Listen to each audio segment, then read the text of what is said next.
The following is an exclusive presentation of News Radio KMAN, your home for K-State athletics. This is Wildcat Insider with the voice of the Wildcats, Wyatt Thompson, and KMAN Sports Director, Mitch Fortner.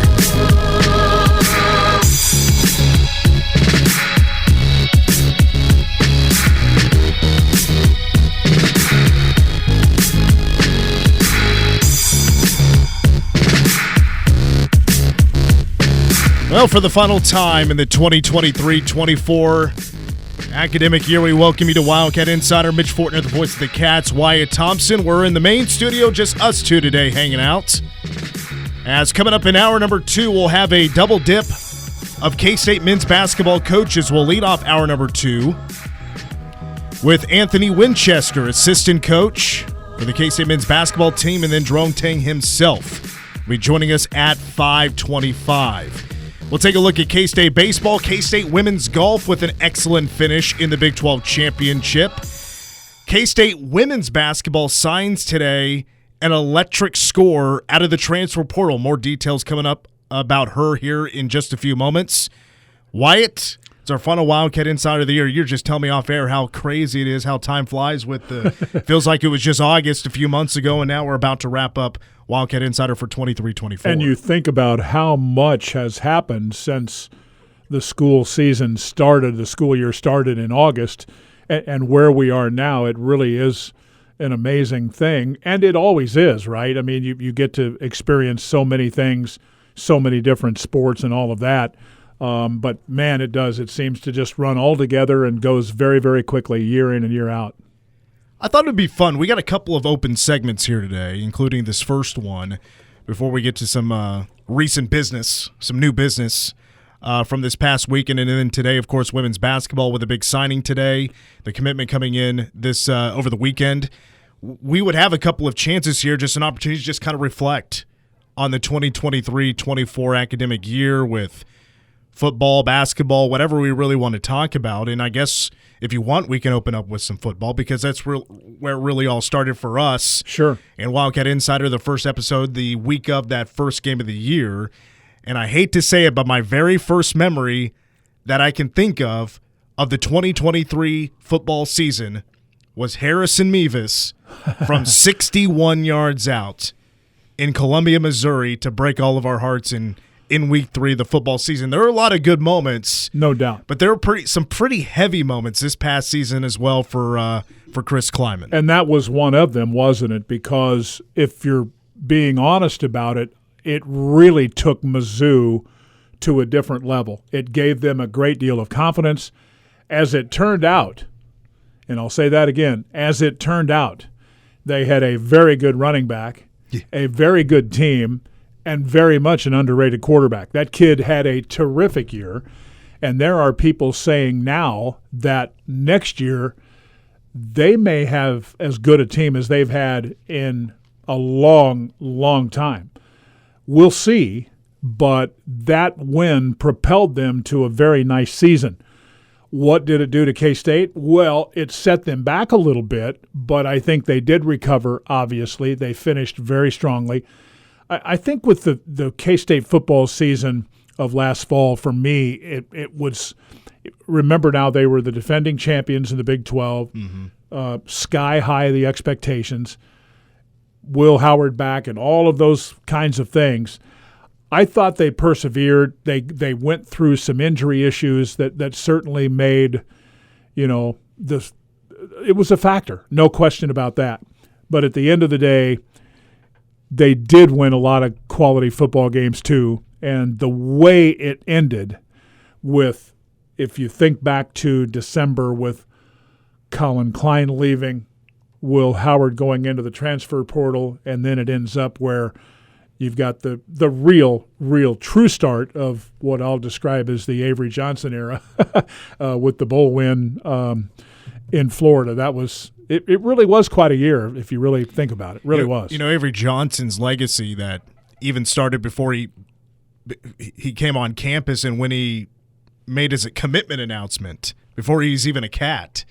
He already had a legacy going, but for Avery, it was that first game he comes in to replace Will Howard, as a second-string quarterback, which was either going to be Avery, would it be Jake Rubley? Right. Ends up being Avery Johnson, and, he runs in a touchdown. And that was like our first glimpse, and it kind of reminded me of Deuce Vaughn, where Deuce, he came in as a backup, but he had enough flashes that, like, whoa, you can clearly see the talent in this kid. It's just a matter of time before he's let loose. And, guys, let's not forget, his biggest moment of the season was when he basically replaced Will Howard after the offense in Lubbock didn't really have any momentum, and then Avery Johnson runs in 5 rushing touchdowns. Yeah, one of the more remarkable things, honestly, that I've seen in my 22 football seasons at Kansas State, if you want to know the truth, those types of things aren't supposed to happen quite like that. But you said it well. I mean, it kind of was the lid lifter of, oh, my goodness, this guy has the opportunity to be very, very electric in the run game. I think all of us feel like he has so much ahead of him, whether it's as a runner, a thrower, dual threat, whatever you want to say. And then all of the, the side stuff, too, that make him what he is: competitive, smart, tough, driven, wants to be great, whatever you want to throw out there. He's all of that. Good student, great student, actually. He just brings so much to the table. But for me, at least for right now, that start, and I'm, again, not the very first action he got, but that game in Lubbock was like, oh my, this cat's going to be good. Because it tied the record, right? He tied Colin Klein's record for most rushing yards in a game, or rushing touchdowns in a game. Correct. And I think Colin Klein did that against A&M. And there may be another, I can't remember, maybe there was another quarterback involved in that. Yeah, that might be right. Well. I'd have to double check on that, but I know Colin had a 5-touchdown game, if I'm not mistaken. But it really was, in so many ways, it's hard when you're the defending champions and everybody's after you, right? And you mentioned the Mizzou game. There were other games. I mean, I think about, several contests that came right to – I mean, K-State probably should have won the game in Austin, right? Yeah. I mean, I think you'd agree with that. Yeah, I mean, first and goal, you're down 3 in overtime, and there's probably 3 of those 4 plays. You see the route for the end zone, either on a pass or a run, and it just didn't happen. Right. And yet I really will long-term appreciate that group of guys that K-State is trying to replace now. Cooper Beebe, KT Leviston, those types of guys. I mean, you could name all the seniors, and I don't want to take the time to do all of that, but such terrific leadership with that group of guys. And they just kind of continued to grind and not give up, and I appreciate that about them a lot. It was really fun winning that bowl game too. I'm not going to kid you. Stan and I have had this conversation thousands of times in 22 years. It's hard winning football games, but when you do it, it's really, really nice. And when you win a bowl game, it just has the potential of so much carryover into the next season. And I think we have seen that a little bit this spring and hopefully through the summer and into next fall. And we're just talking Avery Johnson. You probably recall this storyline, and that was, going back to the Mizzou game, we did see Avery Johnson get sprinkled into the game plan. Oh, yeah. Where he would run the ball a little bit and, a lot of just QB keepers, like basically lining up in the Wildcat and running it, didn't see him throw it. And then after that Mizzou game, it was like, all right, now we're moving on to UCF and Oklahoma State. How much of Avery are we going to see? How much does he get mixed in? And, well, it turns out we actually didn't end up seeing him again until the Texas Tech game, if I remember correctly. Yeah, I think maybe did he show up in the Oklahoma State game?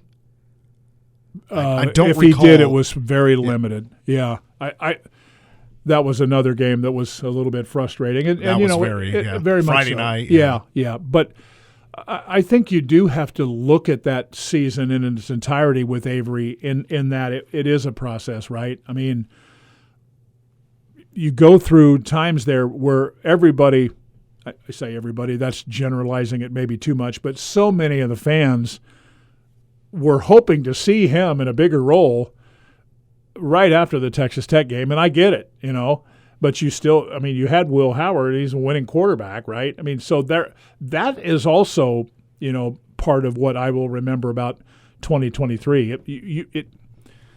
I've seen it a few times before in other seasons, but this one was a little different, wouldn't you say? Just because K-State was the defending champions and Will had led them to a championship, and then now you've got this young guy who just pops when you watch him, right? I enjoyed the enthusiasm over Avery, and I think it will be the case going forward, without a doubt. Speaking of Will, obviously he's going to be at Ohio State. He's going to be their guy after I don't know if you watched their spring game, but Will's going to be, I think, no doubt, their starting quarterback after there was another freshman. Feel bad for that guy just a little bit because every time I'm sure he hears the word freshman quarterback, sure, right behind him, he gets a little sick to his stomach because he's just been challenged this past year and then now at Ohio State. But he was by far the best quarterback in that spring. Well, it sounded like it. I didn't see any of it, if I'm being honest, and I regret that a little bit just because it would have been interesting for me to watch him in a little bit different uniform, He was little bit really different. good. Yeah. I mean, you're not going to show everything in the spring, but I think we have a pretty good feel of what Will Howard is, who he is, what he stands for, all of those kind of things. And I very much enjoyed Will Howard in his time here and the way he handled himself, the results, all of those kind of things. I just will always be a fan. He's a good football player and a good young guy. Continuing on with the memories of the 2023 football season, going to the defensive side of the football, you replace Felix Anudike-Uzama. Yep. But you have Deuce Green returns for his last year of eligibility. Gets hurt early. And he gets hurt in that Missouri game. He played through it, but he was not able to play the rest of the year. Linebacker was a pretty big storyline because of the injuries. Asa Newsome, Jay Clifton, they both got hurt. They both had season-ending injuries at their own time. Daniel Green, he's out in the Mizzou game. So you lose three guys throughout the season, two of them pretty early, that are in your two deep. Oh, yeah. Or maybe extended two deep with maybe Asa Newsome working into the rotation. He was #myboy, the only the second one ever, and he gets hurt. Yeah. So the K-State had for a lot of that season play light at linebacker. Well, I think we started this conversation with the Mevis kick, the ups and downs of a pretty darn good season, the quarterback situation. But you're right in that, the linebacking situation was a monster story in 2023. But the one thing that gets overlooked that I've got to mention here is DJ Giddens. Yeah. Oh, my goodness. Replacing what a terrific season for him. And, now because of his ability to run and catch and all of the things he's done well, it's you don't like this so much, but you almost take it for granted because he's been, really good week in and week out. And I really am – I'm excited for him about it, to be honest with you. He's such a quiet and assuming guy in so many ways, and yet he's proven when called upon. Remember the time when Darren was here and people wondered, can he be a guy that can be a 30 carry a game guy? Oh, yeah. Heck yeah, he can. And this guy was the same way going into last season, and, well, you saw some of the results. Well, I mean, when it comes to a quarterback, running back duo, like this is heading into this next season will be one of the more exciting ones, anticipated ones, combos that I, probably since L. Roberson and Darren Sproles with just their ability to run the football and be electric with the running game. Yeah, I was fortunate to be here then, and that was a really, really, really good duo. L was one of those guys that always gave you his best and played hurt more times than not. And Darren's there's no other way to describe Darren than he was a special talent, a special person. Period, end of story. One of the best to ever do it. I do want to mention before we take a break, there is a couple of notes here about K-State football and the defense. One we know it for sure, and that is Javon Banks has entered the transfer portal, defensive tackle in that that three-man front. So now they're a little bit light there at the defensive tackle position. Jake Clifton, we've been kind of back and forth on is he or is he not because he's Mormon and he's been debating if he's going to take his mission trip or not. I want to give a shout out to K-State Online. They have reported that it does appear that he is going to take his mission trip. And so, I mean, his K-State football career could be done. I don't know the logistics around that because that could be up to 2 years. Right. He takes this mission trip and goes, wherever he is going to be going. There's a lot of training involved with that. He is also coming off that injury. So, but now it's – and I think we've seen this with the type of players they're trying to recruit or they've brought in for visits. It's been, defensive linemen and linebackers, as far as I understand, to help with some depth. But the thing is, Jay Clifton is he was going to probably be a starter middle linebacker. Yeah. Not sure what to say about Jake that a lot of people don't already know, but I love him as a person, love him as a competitor. I felt really bad that he got hurt. I have no reason to not think that reporting probably has some merit. The question will be down the road a couple of years after the mission. Does he want to continue? That's the one thing, years ago in my time in Fort Collins and, being around the BYU program, they had that a lot. The University of Utah had that a lot. It changes guys over a couple of years, right? It just does. So who knows if indeed he goes, will he come back? If so, what kind of football player will he be? He's certainly going to be older and more mature, which will be good, right? So there's a lot on the table there, but I wish him nothing but the best. He's a good young guy, very much so.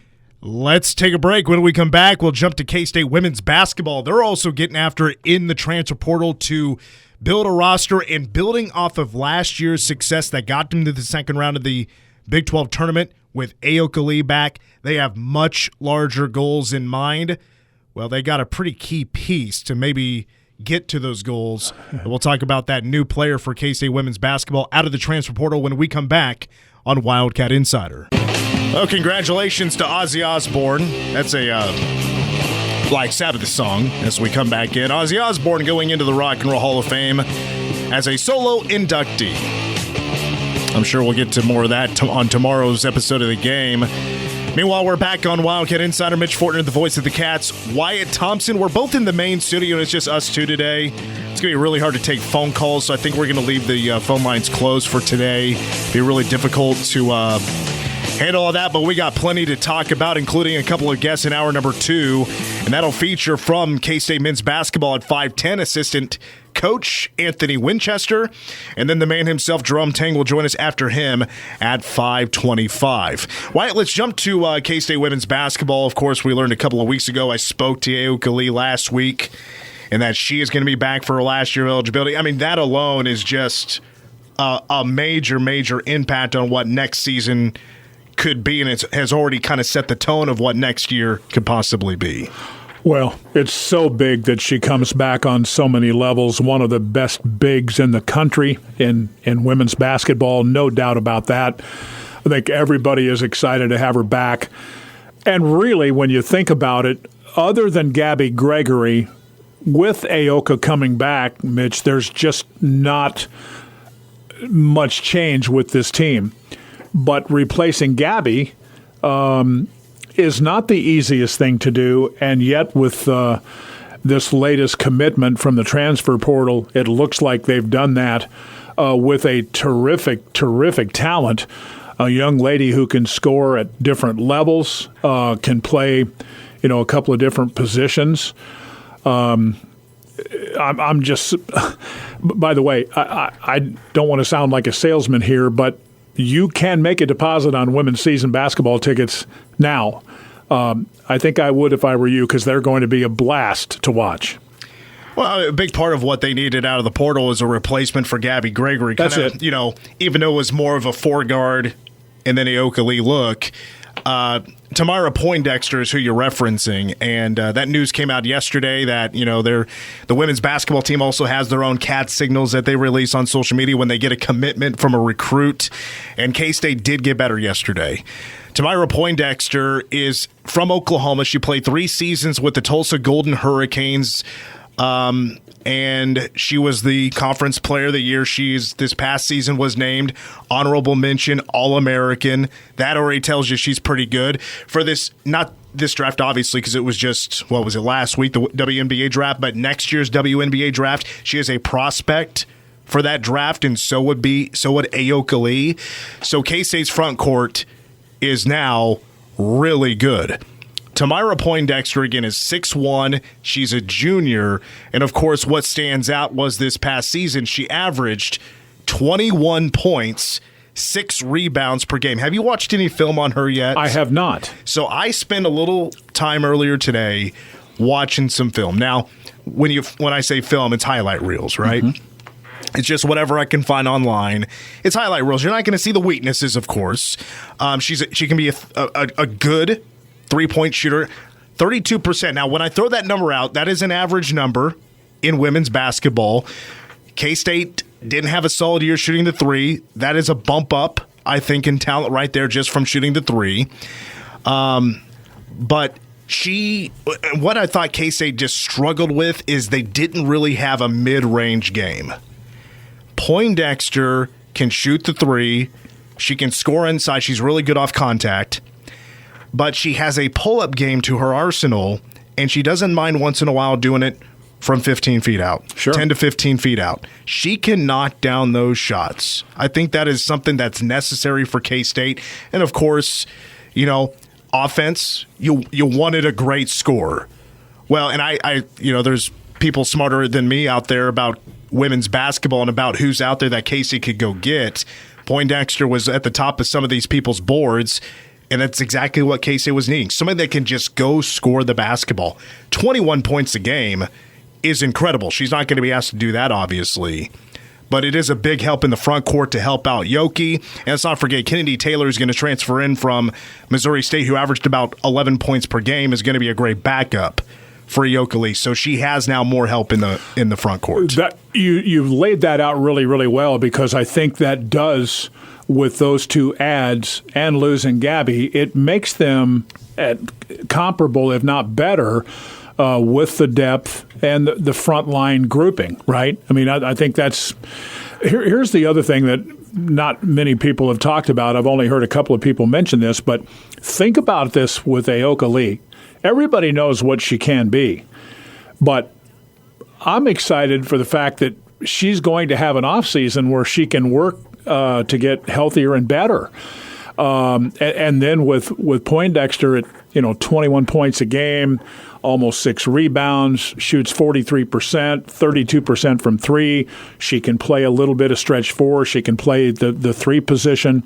That's a lot of things. So they are certainly going to have options. I will mention at this point, too, that they still have, even with the addition of Poindexter, one scholarship potentially available. Will they fill it? Not sure at this particular point. But I think they have enough talent that, there are going to be some people that have to work pretty hard to get some quality minutes. That's a good thing. Yeah, absolutely. And it a lot of depth coming back. Heavenly Greer transferred out. That's why you see a Kennedy Taylor come in to shore up some depth behind Yoki. Having now 2 season-ending injuries under her belt now, and she had that injury this past season that she missed a chunk of games, a lot of Big 12 action that she didn't play in. I think the amount of minutes they're going to ask her to play could definitely be around the amount that she did play when she came back and was playing at full speed, was ready to go, ready to attack, probably those kind of numbers. Now, for Temira Poindexter, she was taking 17 shots a game for Tulsa. And that's pretty good for a 25-10 team. And if you're averaging 21 points a game on 17 shots, to me, that says that you're probably pretty consistent with your scoring, right? And I don't know that she's going to average 21 here, but let's just say she would average 13 to 15 or 16. Man, it makes them, even that more dangerous, because they've got others on the floor that can score too. And not just Ayoka, but Sundell, the Glenn twins, all of that. You know who I'm excited about too, and I think being here a year will help, is Zy Walker. Absolutely. I think my expectations for her next year will be a lot more than they were this. I mean, plenty of depth just at the 1 and the 2. You're looking behind Serena, Zy Walker, Taryn Sides, who, boy, if anybody really had their moments when they flashed and really like it caught your attention, was Taryn Sides. Sure. Because once that girl just, I think her confidence can stay consistent. She can make enough shots that keep that consistency up. You're going to see a really good basketball player that can just knock down some shots. Taryn Sides is a lot of fun when she's on. There were 2 lulls. There were just kind of 2 long lulls this season that just, you just didn't see. You didn't know how many minutes Taryn was going to play game by game. Right. She will expand her game, and I think you can expect her to take a step forward too. I've always been a fan of Sanchez. I think we've. I don't know how you feel about this, but I think Maupin could also play an interesting role next year. I have not seen Alexis Hess yet, but I've heard good things there. So we're talking about a team with. I mean, how many names have we thrown out there? There's a lot of kids on this team that can play. So Alexis Hess will most likely be the backup to Poindexter. Sounds like it. Because she redshirted, and so she'll be a redshirt freshman. She was in the same class as Taryn Sides. All I can tell you about her is what I've just heard about how she performs at practice and scrimmaging with the team. Yeah. A really solid player. Very athletic. Very athletic, can knock down free throws, can be a good shooter, may have a mid-range game, but also obviously no experience at the collegiate level. So, she'll do some growing up this upcoming season off the bench. That'll be very exciting to see how she works out, because that's just a name that probably most people haven't heard about, just because she didn't play this past year. But it is fair. It is deserved and fair, because and what's interesting as well, Poindexter will come in and she's used to being a leader, the person on her Tulsa team for really a couple of years. And now she'll come into a team that's been playing together for 4 years. They know each other very well. That's a very important piece about the potential of this next team, or this upcoming season is, and I know we're just a couple of weeks out of them losing to Colorado in the NCAA tournament. They know each other very well. So it's not like there's a whole lot of new blood that's going to come in and try to learn the Jeff Mittie way of doing things. They know how it's done. Poindexter, I think, is going to blend very well. She doesn't have to be the leader of the team, but she will be a part of that leadership. Well, sometimes it's hard to fit in, but it's easier when you've played basically 3 years of major college basketball, right? So I think there's going to be transition period time, and yet with her experience, okay, and with the strengths of the team, you would think that it would be seamless is probably the wrong wording here, because it's not easy, but certainly with that experience, it helps to be able to kind of fit in. And once you're starting to learn and you're reacting as opposed to thinking, things will be fine. That non-con will be very interesting for her, I think. Expectations, have no doubt about it, have now settled in on sure. what this team could be. You're talking, you expect a Sweet 16. Big 12 title contenders, no doubt about that. But like you said to begin the segment, season tickets, when they open up, go invest and go watch this team next year, because they're going to be really good. And I'm talking like preseason. I think it's certainly fair. I don't know if they're there yet, or I don't know how the voters would feel. But top 10, a preseason top 10 team. Could be. Absolutely could be. Yoki's going to be one of the best 5s in the country. Serena Sundell, one of the best point guards in the country. And let's not forget that this team was really good defensively. Extremely good. One of the best defenses in the nation. And that, for the most part, all your best defenders are back from this past season. The other thing, too, that I would throw out there is if you follow, Big 12 women's basketball at all, go because of K-State, but expect to see some really good teams coming in here. I know they're not necessarily – they'll play everybody, but not all of them will be at home. But, boy, I don't know if you've noticed this, but Iowa State, TCU, those types of teams, they're adding to their bunch too. There's no question about that. TCU, even though they lost the Cavender Right. twin, the one they had, they're still recruiting well out of the portal. It's been actually nationally recognized as like one of the top 5 classes out of the portal. They got a couple of players, which is Haley Van Lith, who just came out of LSU playing a year under Kim Mulkey. I know a lot of people are wanting K-State to recruit her. I didn't think that was necessary to go get a player like her. K-State's fine with point guards. They really needed to look elsewhere to get the roster better. Haley Van Lith just didn't really fit that, in my opinion. But K-State does have a very underrated class. When I've just looked at the rankings and where they fit in, yeah, pretty underrated. Yeah. But boy, and you mentioned teams. I mean, Utah, Colorado that are coming in. Utah is a top 10 team. Colorado was a top 10 team. I know Colorado's going to lose some key pieces, but I'm sure they'll recruit and do a good job about that. Yeah, I mean, the Big 12, even though Oklahoma and Texas are leaving, is still going to be extremely tough. No question. Extremely tough. No question. And most people, I think from this past year, most K-State women's basketball fans know that Colorado's pretty good. I'm not sure what they were thinking on Utah, whether they know what they are or not, but they're pretty legit. And it'll be an interesting conference season when we get to that point. I don't know. I wonder if, by the way, 20 conference games on the men's side. I don't know if the women are doing that or not. Do you know that? I believe the women are staying at 18. That's what I heard. And it's because they'll play their conference. The conferences, the schedule start at the same time, and the women will have their tournament a week earlier. Correct. So then they'll just stay at 18. That's perfect. Yeah. Let's go. All right, another timeout. More Wildcat Insider is coming up next after these words. We're back. Wildcat Insider on K-Man. Mitch Fortner, the voice of the Cats, Wyatt Thompson.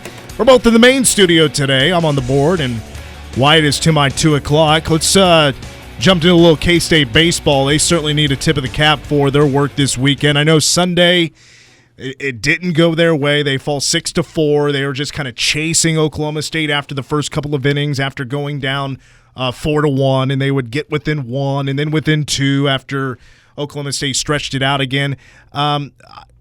Just real basic stuff here real quick, though. I just want to mention that it's a pretty big deal when you haven't in the last decade and a half win a series against Oklahoma State to win a series against Oklahoma State, a team that's always hosting a regional. They're always really good. Taking 2 out of 3 is really strong effort after losing 3 straight Big 12 series. Well, OSU goes into the weekend ranked 15th, if that gives you any idea. So that tells you that K-State did have a very good weekend. Excuse me. And I would say this. When you look at what K-State did pitching-wise both Friday and Saturday, I think that's the real key there. Yeah, you got to score some runs, and K-State won the opening game 6-5. But how about this? Borma was not at his best as in the Friday night start, but he gave up just 3 earned runs. And then between Dean, Weisenbaker, and Neighbors over the next 4 1/3, no runs, 1 hit. That gave K-State an opportunity to win a ball game, and they, of course, went down 5-3 in the 12th and scored 3 in the bottom of the 12th to win it. So it took an effort to win that, and that kind of set the stage for the win on Saturday. I mean, I'm sure most people on Friday, when K-State was down those 2 runs in that 12th inning on Friday, they counted the Cats out, and then they had bases loaded with nobody out, and they were able to get the win. I mean, and then with Jackson Wentworth on Saturday, if you have not seen him yet, please either watch or on television on ESPN Plus or go watch. I'm telling you, man, he is really fun to watch pitch. Very good. He goes 6 1/3 on Saturday, allows 1 run. It was earned on 3 hits, struck out 8, walked nobody, and was just kicking it. Really good. Yeah, the only run he gave up was a solo home run. That's it. On Saturday. Other than that, he was really good. He's been really good all year. He earned Big 12 Pitcher of the Week for his work this week, and he started on Saturday as well. So Ty Rule did make his first start at home this year, and that was on Sunday. Just his secondary stuff wasn't there. A lot of fastball. He was hitting the strike zone. That was really maybe my one bugaboo this weekend was just too many walks. I think the walks added up, and sometimes Oklahoma State was able to capitalize. And the thing is, those walks happen early in the inning when nobody was out at the leadoff man, and you're giving the opponent a free base runner before nobody's even out. That was the one big setback for me. Yeah, I get that, and there probably were too many walks, obviously. But again, let's go back and reiterate what you said. K-State had not won a series against OSU in 14 years. And, yeah, they were at home. But to win that series and have a chance, really, I mean, they were in the game yesterday all the way for the most part. They just couldn't really get over the hump. And they're about halfway through the conference race now and some very interesting series coming up. They go to TCU this weekend. Next weekend, Kansas here and on down the line. So lots and lots to play for sure. And when you go down to Fort Worth, I mean, TCU has had their struggles this year. They have. So if you're K-State, you want to go into Fort Worth and get 2 out of 3. At least get 2 out of 3 and continue this momentum of winning Big 12 series. Get that RPI a little bit better. Right now, K-State's RPI currently sits at 34th. So not too bad. That gets you in the NCAA tournament for sure. Mm-hmm. The thing, you have Omaha coming into town. They're like 290th in the nation. So, I mean, heck, if this was a little bit later in the season, maybe the last midweek or so, that maybe they cancel this game. But as far as I know, they're still going to play it. So, but it's, take care of business and get ready for TCU this weekend. Let's take our final break of the first hour. We want to tip our caps to a golf team for K-State that had themselves a pretty big weekend. That's coming up next on Wildcat Insider. All right, finishing hour 1 of Wildcat Insider here on KMAN. Wanted to quickly mention that a big shout out to the K-State women's golf team. The highest finish in program history at the Big 12 Championship, finishing in 3rd place. The best ever was 4th place in 2009. Now remember, the Big 12 in golf on both men's and women's is extremely competitive. Texas, heck, it seems like alumni from Texas is winning a green jacket every year. Scheffler would be one of them. Yes. But Stu Burke, in his first year as the head coach for the Wildcats, already having the best finish in a Big 12 tournament is a pretty big deal. So I wanted to make sure to get them a quick shout-out. They deserve it. They do, and congratulations to Coach Burke and the group, his assistant coach, these young ladies, to do that in Houston at that course and set an all-time K-State best mark in Big 12 history. Way to go. That was really, really well done. And you know what? I think they're just going to be scratching the surface. Let's hope they can make postseason. They're right there on the cusp. We'll see. Yeah, their selection show is coming up this Wednesday at 1 o'clock on the Golf Channel is when they'll find out their fate for postseason play. That'll do it for hour 1 of Wildcat Insider. Hour number 2, we are going back-to-back with interviews from K-State men's basketball. Leading off the bottom of the show will be assistant coach Anthony Winchester. It was his first year as an assistant here for the Wildcats. 5:25, we'll speak to the man himself. Jerome Tang is coming up next here on Wildcat Insider.